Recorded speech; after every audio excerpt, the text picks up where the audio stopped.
पिछली बार हमने देखा कि पिंटू और रोबो को मैंने विकास सिद्धांत समझाया था। पिंटू और रोबो ने देखा था कि कैसे फिंच पक्षियों की चोंचें समय के साथ बदली और मछलियों ने पानी से धरती पर चलना सीखा। अब आगे देखते हैं डायनासोर का गोल्डन युग और उनका विकास। पिंटू और रोबो जंगल में धीरे धीरे आगे बढ़ रहे थे। पिंटू की नजर जमीन पर पड़ी और उसने देखा कि वहां कुछ अजीब से निशान बने हुए थे। यह निशान जैसे किसी पुराने जीवाश्म के थे। ये सच में डायनासोर्स के अवशेष हैं। हाँ पिंटू, एक समय ऐसा भी था जब पृथ्वी पर इनका राज था। लेकिन तुम्हारा अगला सवाल भी मैं जानता हूँ कि इतने शक्तिशाली जीव विलुप्त कैसे हुए। चलो देखते हैं।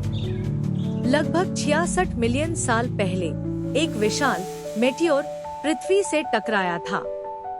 इस मेटियोर के पृथ्वी पर गिरने से इतनी बड़ी शक्तिशाली हलचल हुई कि पूरी धरती में भयंकर बदलाव आ गए। मेटियोर के टकराने से अत्यधिक गर्मी और धूल उड़ गई। इसके अलावा भयंकर भूकंप और ज्वालामुखी विस्फोट भी हुए, जिससे वातावरण और भी खराब हो गया।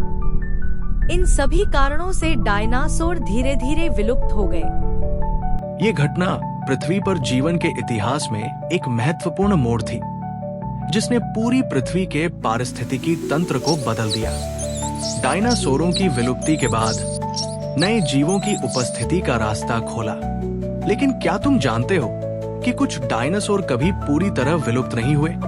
कुछ छोटे डायनासोर ने पंख विकसित किए और वे धीरे धीरे आधुनिक पक्षियों में बदल गए। डायनासोर के खत्म होने के बाद छोटे जीवों का विकास तेजी से हुआ। इन छोटे स्तनधारियों से आगे चलकर बंदर बने। देखो, अंटार्कटिका के पोलर बियर और सहारा के रेगिस्तान में ऊंट भी उन छोटे स्तनधारी जीवों से ही बने हैं। चलो बंदरों से मानव विकास या उत्क्रांति को समझते हैं। रोबो से करीबन 5 करोड़ साल पहले हमें प्राइमेट्स मिले, जिनमें एडापिस और प्लेसियाडापिस जैसी प्रजातियां विकसित हुईं, जो आधुनिक लंगूरों और बंदरों जैसी थी। ये छोटे से जीव हमारे पूर्वज है क्या? हाँ, धरती का हर इंसान इन्हीं पेड़ों पर रहने वाले जीवों से विकसित हुआ है। उसके बाद के 2 करोड़ वर्षों में प्राइमेट्स की उत्क्रांति बंदरों और प्रोकॉन्सुल वानरों में हुई। देखो रोबो, वो बंदर कितनी फुर्ती से कूद रहे हैं। ये बहुत समझदार लगते हैं। रोबो, ये कौन सा जीव है? ये तो मुझे बंदर और इंसान का मिश्रण लगता है। लगभग 70 लाख वर्ष पहले मानव विकास में सबसे महत्वपूर्ण घड़ी आई, जिसमें पहले होमिनिन्स चिंपैंजी साहेलांथ्रोपस विकसित हुए, जो सीधा खड़े रहकर चल सकते थे।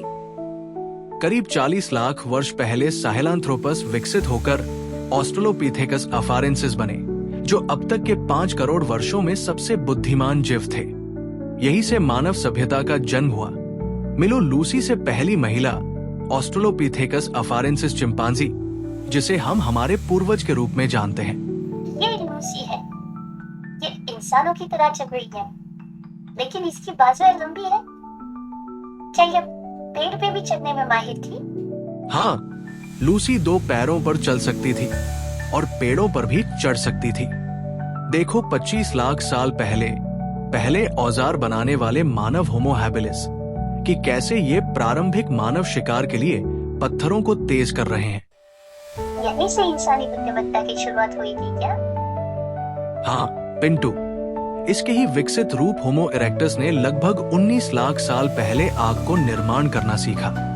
देखो, होमो इरेक्टस का एक समूह रात में आग के इर्द गिर्द बैठा हुआ है। आग ने तो सब कुछ बदल दिया। अब ये खाना पका सकते हैं और गर्म भी रह सकते हैं। बिल्कुल। और सुनो, यही वो इंसान थे जिन्होंने पहली बार अफ्रीका खंड को छोड़ा था। अब मिलो पहले आधुनिक मानव से। आज के इंसान से लगभग 3 लाख साल पहले होमो सेपियंस का जन्म हुआ। देखो, इसने कैसे गुफाओं में चित्र बनाए हैं। यहीं से भाषा, कला, संस्कृति और खेती की शुरुआत हुई। यह थी इंसान के विकास की अब तक की कहानी। पिंटू, हमने सीखा कि न तो सबसे शक्तिशाली और न ही सबसे बुद्धिमान जीवित रहते हैं। बल्कि वही जीवित रहते हैं जो परिवर्तन को अपना लेते हैं।